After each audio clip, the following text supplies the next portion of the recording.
السلام علیکم۔ آج کی اس کہانی کا عنوان ہے منزل ملی تو کب۔ ویڈیو شروع کرنے سے پہلے آپ سے ایک ریکویسٹ ہے کہ اگر آپ نے ابھی تک میری چینل زریش وائس کو سبسکرائب نہیں کیا تو پلیز میرے چینل کو سبسکرائب کر کے بیل نوٹیفیکیشن کو آن کر دیں تاکہ آپ کو تمام ویڈیوز کی اپڈیٹ پر وقت ملتی رہے۔ اس کے علاوہ آپ میری ویڈیو کو لائک اور شیئر بھی کر سکتے ہیں۔ احسن میرا بہت ہی پیارا کزن تھا، مجھ کو اس سے پیار تھا، بچپن کا ساتھ تھا، ہم ایک گھر میں پلے بڑے تھے۔ ابو اور تایا کا کاروبار بھی مشترک تھا۔ ہم بچوں کی محبت دیکھ کر تایا اور میرے والد پھولے نہیں سماتے تھے کیونکہ وہ دونوں کا ارادہ ہمیں شادی کے بندھن میں باندھنے کا تھا۔ ایسے میں ہماری محبت سونے پر سہاگا تھی۔ انسان جو سوچتا ہے وہ نہیں ہوتا۔ جب بچپن کا دور ختم ہوا اور تعلیم بھی مکمل ہو گئی تب احسن نے اپنے والدین کو بتایا کہ وہ مجھ سے شادی نہیں کرے گا۔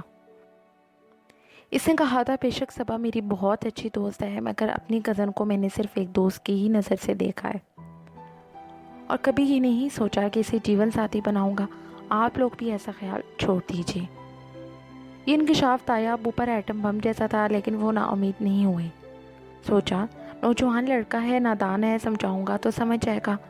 اب جب موقع ملتا وہ بیٹے کو سمجھانے کی کوشش کرتے۔ تایا جان کا معمول تھا کہ وہ صبح سویرے اپنے لان میں سیر کرتے تھے، تب آواز دے کر احسن کو بلا لیتے تھے۔ وہ ان کا اکلوتا بیٹا تھا، ان کی آنکھوں کی ٹھنڈک تھا۔ ایک روز صبح کے وقت جب وہ چہل قدمی کر رہے تھے بیٹے کو بلایا اور کہنے لگے احسن بیٹے دیکھو میں چاہتا ہوں کہ تم مجھ سے اپنے دل کی کیفیت شیئر کرو۔ تمہارے دل میں جو بھی ہے مجھے بتاؤ، ہو سکتا ہے کہ میں تمہارے مسائل حل کرنے میں مددگار ثابت ہو جاؤں۔ تم جوان ہو، خوبصورت ہو، تعلیم مکمل کر چکے ہو، اب شادی کا وقت آ گیا ہے۔ اگر تم کو صبا سے شادی نہیں کرنی تو پھر بتاؤ کس سے کرنا چاہتے ہو، میں وہاں بات چلاتا ہوں۔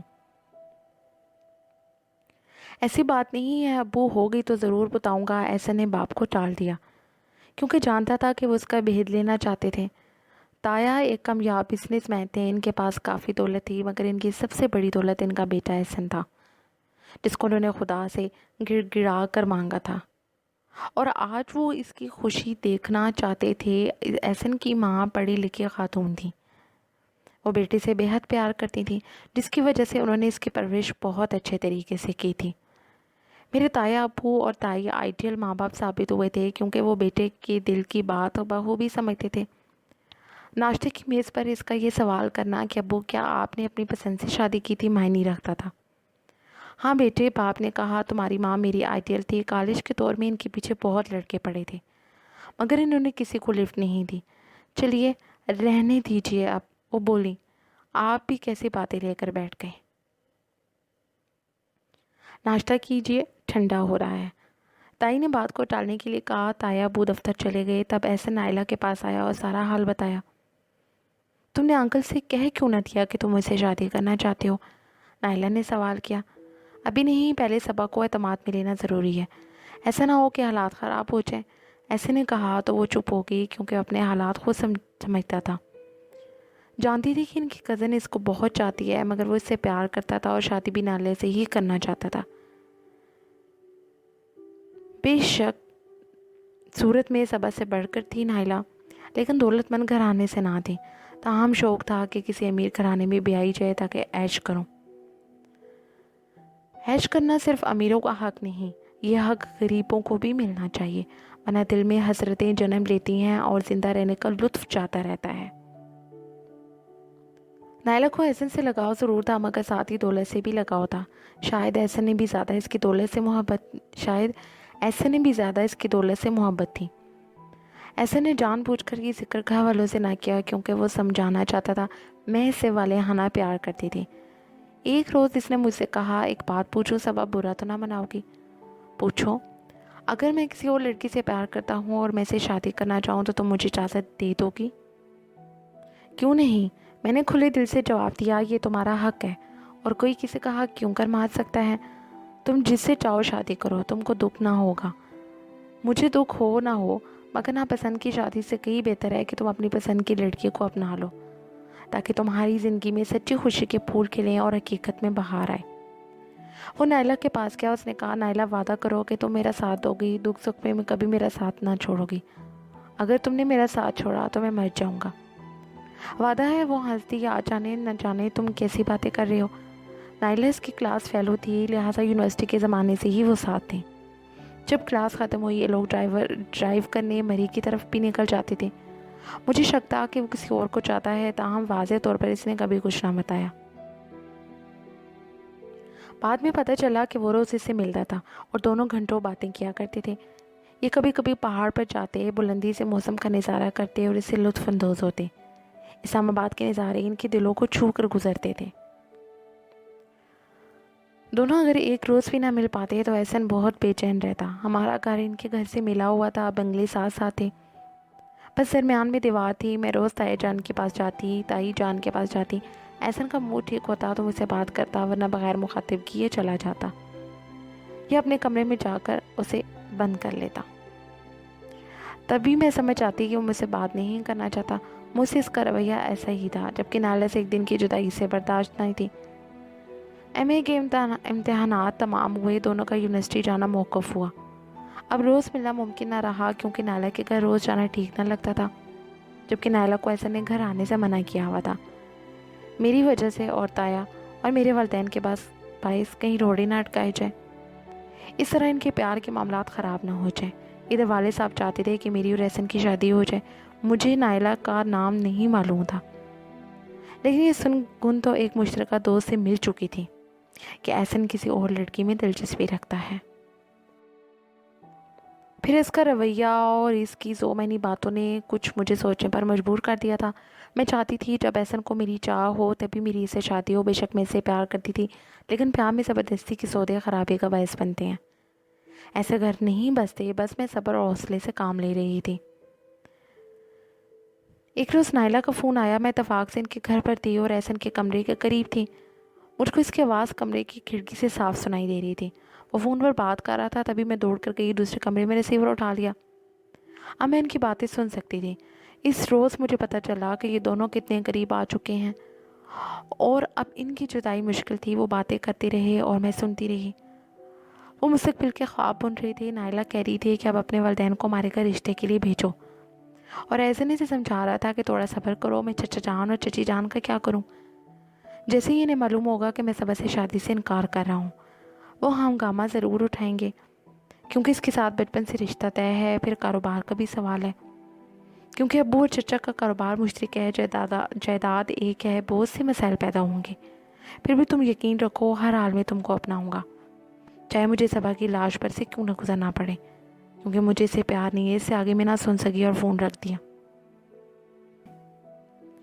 وہ دن بھی آ گیا جب احسن نے تایا اور تائی کو منا لیا، انہوں نے بیٹی کی خوشی کے آگے گھٹنے ٹیک دیے اور نائلہ کا رشتہ مانگنے ان کے والدین کے پاس چلے گئے۔ اور اس بات کی خبر میرے والدین کو نہ ہونی تھی۔ نائلہ کے والدین نے بیٹی کا رشتہ دینے کی حامی بھر لی تو اندر ہی اندر شادی کی تیاریاں ہونے لگیں۔ ابو امی کو شک تو تھا، مگر تایا میں حوصلہ نہ ہو رہا تھا کہ اس معاملے سے میرے والدین کو آگاہ کرتے۔ وہ بہت پریشان تھے۔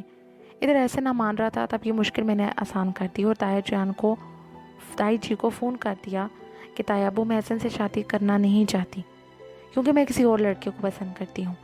اس بات سے آپ میرے والدین کو آگاہ کریں اور اپنی بیٹی کی جہاں مرضی شادی کر دیں۔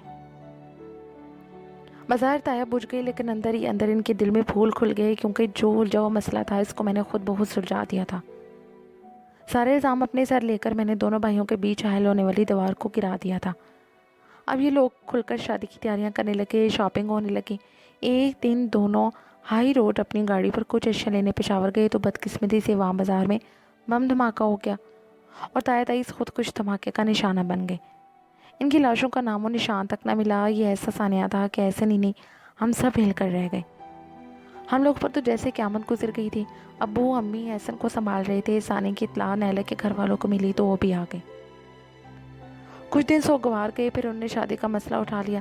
اس سلسلے میں ابو ہی رہ گئے تھے کہ جن سے وہ بات کرتے، لہٰذا انہوں نے بات کی، مگر پھر ایک دن نائلہ کا فون احسن کو آیا اور اسے ایک بڑی عجیب بات کہہ دی۔ اس نے کہا میری شادی میرے کزن سے ہو رہی ہے، وہ لندن چلا گیا تھا، واپس آ گیا ہے تو امی ابو نے فیصلہ کیا ہے کہ میری شادی انور سے ہونی چاہیے۔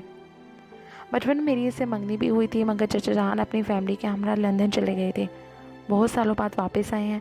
ابو کی محنت سماجت کر کے ان کو منا لیا ہے۔ مجھے والدین کی مرضی کا پاس ہی کرنا پڑے گا، اس لیے اب تم مجھ کو بھول جاؤ۔ اس ماہ میں میری شادی ہے احسن، پلیز، میں مجبور ہوں، کچھ نہیں کر سکتی۔ یہ خبر ایک قیامت تھی۔ احسن کے دل پر تو پہاڑ ٹوٹ پڑے۔ وہ اپنے کمرے میں سارا دن بند رہتا تھا۔ امی نے کافی پکارا، اس نے کوئی جواب نہ دیا۔ امی کو تشویش ہوئی، مجھے کہا کہ تم جا کر دیکھو کیا بات ہے۔ میری تو وہ سنتا ہی نہیں۔ میں گئی تو بستر پر روندا پڑا تھا، رو رو کر آنکھیں سرخ تھیں، چہرہ سوجا ہوا تھا۔ میں نے بہت پیار سے پوچھا، مجھے کم از کم یہ بتا دو کہ ہوا کیا ہے۔ تب بڑی مشکل سے اس نے ساری بات بتائی اور بولا، تم نائلہ کے پاس جاؤ اور اس کو مناؤ، کیونکہ اس نے مجھ سے وعدے کیے تھے اور اب وہ یوں بے وفائی کر رہی ہے۔ آخر کیوں؟ وہ نہ ملی تو یاد رکھنا میں جان دے دوں گا اور کسی سے شادی نہ کروں گا۔ میں سمجھ گئی کہ وہ بے انتہا سنجیدہ ہے، لہٰذا وعدہ کیا کہ میں ضرور جاؤں گی اور نائلہ کو منا لوں گی۔ بس میں نائلہ کے پاس گئی، مگر اس نے ٹھیک طرح بات نہ کی۔ اس کی ماں نے کہا کہ ہماری بیٹی اپنے کزن سے پیار کرتی ہے، اسی سے شادی کرنا چاہتی ہے، تم اپنے کزن کو سمجھا دو کہ اس کا دھیان چھوڑ دے۔ احسن کو نہیں معلوم تھا کہ اتنا بڑا طوفان آئے گا اور اس کے والدین ہمیشہ ہمیشہ کے لیے بچھڑ جائیں گے۔ اس مشکل وقت میں اس کو نائلہ کی شدید ضرورت تھی۔ وہ اس کو سہارا دے سکتی تھی، حوصلہ اور پیار دے سکتی تھی، ڈھیر سارا پیار دے کر سنبھال سکتی تھی، مگر ایسے کڑے وقت میں اچانک اس نے آنکھیں پھیلیں۔ وہ تو بس ایک ہی بار تعزیت کو آئی، دوبارہ نہ آ سکی۔ اب میرا حوصلہ نہ ہو رہا تھا کہ احسن کو اصل صورتحال بتا دوں کہ اس نے اپنی روٹھی ہوئی محبت کو منا لینے کی خاطر مجھ سے آس لگا لی تھی۔ اس کو اپنے والدین کی بہت چاہ ستا رہی تھی۔ گھر میں سناٹا تھا جو اسے تڑپا رہا تھا۔ ایک روز اپنے والدین کی تصویر سے باتیں کر رہا تھا کہ اچانک ہم وہاں پہنچ گئے۔ وہ رو رہا تھا۔ امی ابو نے اسے گلے لگایا، میرے بھی آنسو نکل آئے۔ سوچا اس وقت میرے کزن کو پیار کی کتنی شدید ضرورت ہے، کاش نائلہ یہ نقطہ سمجھ لیتی۔ اب میں روز اس کے پاس جانے لگی، وہ بھی تنہائی سے تنگ آ کر میرے ساتھ باتیں کرنے لگا اور ہم زیادہ وقت اکٹھے گزارنے لگے۔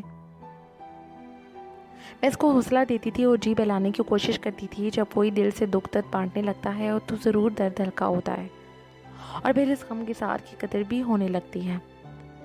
اس روز طوفانی بارش تھی۔ وہ اپنے کمرے میں اکیلا بیٹھا تھا، جبکہ اس کے سامنے نائلہ کی تصویر تھی۔ آنکھیں آنسو سے بھری تھی۔ میں اس سے کھانا دینے گئی کیونکہ وہ آج صبح سے رات تک کھانا کھانے ہمارے گھر نہ آیا تھا۔ میں نے اسے پکارا، ایک بار دو بار، پھر ہلایا تو وہ بستر پر گر گیا۔ وہ بے ہوش ہو گیا، شاید اسے دورہ پڑا تھا۔ تبھی میں بھاگتی ہوئی گھر آئی اور ابو کو بتایا کہ احسن کی حالت ٹھیک نہیں ہے۔ ابو نے اسی وقت گاڑی نکالی اور اس کو ہسپتال لے گئے۔ 3 دن وہ ہسپتال میں رہا اور جب واپس لائے تو اس کے گھر لے جانے کی بجائے ابو اپنے گھر لے آئے۔ میں نے اس کی بہت خدمت کی۔ وہ مجھ پر بھروسہ کرنے لگا، دل کی ہر بات مجھ سے کہہ دیتا تھا۔ اس طرح اس کا دل ہلکا ہو جاتا تھا۔ ایک دن ہم باتیں کر رہے تھے کہ اچانک اس کو چکر آ گئے، وہ گر پڑا۔ میں نے والد صاحب کو فون کیا، وہ اسی وقت آ گئے اور احسن کو ہسپتال لے گئے۔ ایکس رے وغیرہ ہوئے تو پتہ چلا کہ اس کے سر میں ٹیومر ہے۔ جو رپورٹ آئی، ابو آفس میں تھے۔ میں ہی رپورٹ لے کر ڈاکٹر کے پاس گئی۔ انہوں نے دیکھی اور پوچھا کہ ان کو کب سے چکر آتے تھے۔ میں نے بتایا کہ پہلے کبھی کبھی، مگر جب ان کے والدین خود کش دھماکے میں فوت ہو گئے ہیں تو جلد کی ہو جاتی ہے۔ ڈاکٹر نے کہا، مجھے بہت افسوس ہے، ان کا مسئلہ علاج ہے، ان کے دماغ میں کینسر ہے، یہ بس کچھ عرصہ جی سکیں گے۔ یہ سن کر میں بہت پریشان ہوئی۔ یہ بات ڈاکٹر نے مجھے علیحدہ بلا کر بتائی تھی، لہٰذا میں نے احسن کو نہ بتایا بلکہ تسلی دی کہ تم جلدی ٹھیک ہو جاؤ گے، اور امی ابو سے کہا کہ ڈاکٹر نے کہا ہے کہ اس کی شادی کر دیں تو ٹھیک ہو جائیں گے۔ امی ابو نے احسن کو بہت سمجھایا۔ ظاہر ہے کہ میرے والدین کے سوا اس کا کون تھا، وہی اس کا سب کچھ تھے، لہٰذا احسن مان گیا کیونکہ میری ذات کو اپنے زخموں کا مرہم سمجھتا تھا۔ میرے بغیر خود کو ادھورا جانتا تھا۔ وہ مجھے اپنے تائزاد سے سچی محبت تھی، اور میں اس کے ساتھ کچھ وقت گزارنا چاہتی تھی۔ اس کے ساتھ وہ حسین اور خوبصورت وادیاں دیکھنا چاہتی تھی جہاں کبھی وہ نائلہ کے ہمراہ ہوتا تھا۔ امی ابو نے سادگی سے ہماری شادی کر دی اور میں نے پہلی بار اس کے ساتھ سیر کی سعادت حاصل کی۔ مری کے سبزاروں میں ہم گئی۔ میرا دل خوش تھا مگر جانتی تھی کہ عارضی خوشی ہے، اسے مغموم بھی رہتی تھی۔ اپنا غم اس پر ظاہر کرنا بھی ایک مشکل امر تھا۔ ہم نے اکٹھے دلکش مناظر کے ساتھ تصویریں بھی کھنچوائیں۔ وہ میرے ہمراہ ہوتا تھا مگر ذہن نائلہ کی یاد میں الجھا ہوتا۔ احسن کھوئے رہتے، میں کہتی وہ بے وفا تھی، اس کی یاد کو آپ بلا کیوں نہیں دیتے؟ اگر میں تم کو ہمیشہ ہمیشہ کے لیے چھوڑ کر چلا جاؤں کہ تو کیا تم مجھے بھول جاؤ گی؟ یہ اب کیسی باتیں کر رہے ہیں؟ احسن نے گھڑی میں ٹائم دیکھا، شام کے 4 بجے تھے۔ کھانا کھانے کے بعد ہم بور بن کے حسن کا نظارہ کرنے چلے گئے۔ کھانا کھانے کے بعد ہم بھوربن کے حسن کا نظارہ کرنے چلے گئے اور ہلکی ہلکی سردی کا لطف اٹھانے لگے۔ میں محسوس کرتی تھی وہ میرے پاس ہوتے ہوئے بھی دور ہے، مگر یہ میری مجبوری تھی کہ میں اس دوری میں بھی اس کے ساتھ تھی۔ میں اسے دوری برداشت نہیں کر سکتی تھی۔ جب ہم مری سے واپس آئے تو ایک روز فون کی گھنٹی بجی۔ ایسا نے فون اٹھایا۔ ہیلو، میں نائلہ بول رہی ہوں۔ تم نے مجھے کیوں فون کیا ہے؟ ایسا نے سوال کیا۔ پلیز فون نہ بند کرنا، پہلے میری بات سن لو۔ تم میرے بارے میں سوچنا چھوڑ دو اور کسی اچھی سی لڑکی سے شادی کر لو، کیونکہ میری شادی ہو گئی ہے اور میں خوش ہوں۔ تم بھی خوش رہنا سیکھو۔ تمہاری نصیحت سے میری صحت پر کوئی اثر نہیں پڑتا۔ اپنا خیال رکھنا۔ یہ کہہ کر ایسا نے فون بند کر دیا۔ میں اس کے پیچھے کھڑی تھی۔ وہ یوں سا کر بیٹھا تھا جیسے اس کا دل ٹوٹ کر کچی کچی ہو چکا ہو۔ اس کی آنکھوں میں نمی تیر رہی تھی۔ اچانک اس کے سر میں شدید درد اٹھا اور وہ گر گیا۔ میں نے ابو کو فون کیا اور کہا کہ ایمبولینس لیتے آئیں گے۔ وہ فوراً پہنچ گئے اور ہم احسن کو ہسپتال میں لے گئے۔ جب انہیں ہوش آیا تو میں نیم جان ہو چکی تھی۔ میں نے ان کا ہاتھ اپنے ہاتھ میں لے لیا۔ وہ ایسا کچھ کہہ رہے تھے۔ جب میں نے کان لگا کر سنا، وہ کہہ رہے تھے کہ مجھے معاف کر دینا صبا، میں نے تم کو دکھ دیا تھا تو مجھے بھی دکھ ملا۔ پہلے میں تم سے پیار نہیں کرتا تھا، لیکن اب میں تمہارے سوا کسی سے پیار نہیں کرتا۔ یہ الفاظ تھے کہ امرت تھا جیسے کوئی میرے کانوں میں رس کھول رہا ہو۔ یہ الفاظ سننے کو میرے کان ترس گئے تھے، اور پھر جب خدا نے میری دعا قبول کی، اس کے بعد باقی وقت نہ رہا۔ احسن چلتے اس دنیا سے چلے گئے۔ وہ کچھ عرصہ ہسپتال میں رہے۔ کافی تکلیف تھی ان کو، اور ان کی تکلیف دیکھ کر میں تڑپ جاتی۔ دن رات اللہ سے ان کی صحتیابی کی دعائیں کرتی تھی، کیونکہ اللہ پاک کا فرمان ہے کہ انسان کو کسی حال میں مایوس نہ ہونا چاہیے۔ تاہم ان کی زندگی کے دن پورے ہو گئے تھے، لہٰذا وہ اس دنیا سے چلے گئے۔ میرے دل پر ان مٹیات کی نقوش چھوڑ کر اپنی ان مٹی ہوئی یادوں کی نقوش چھوڑ کر میرا بیٹا ان کی وفات کے 6 ماہ بعد پیدا ہوا۔ وہ اس کو بھی نہ دیکھ سکے تھے اور نہ ہی بچے نے باپ کی صورت دیکھی۔ وقت سے مجھ سے سوال کرتا کہ امی ابو کیسے تھے، تو میں کہتی ہوں کہ بہت اچھے تھے اور بہت خوبصورت تھے۔ پھر میں احسن کی تصویر اس کو دکھاتی ہوں۔ وہ تصویر کو ہاتھ میں لے کر غور سے دیکھتا ہے اور پھر مسکرا دیتا ہے۔ مجھ کو اس وقت اس کی مسکراہٹ بہت اچھی لگتی ہے، اور میں کہتی ہوں خدا کا شکر ہے کہ اس نے مجھے بیٹا دیا ہے۔ یہ احسن کی نشانی ہے۔ اگر یہ نہ ہوتا تو میں اتنی لمبی زندگی کس کے سہارے گزارتی۔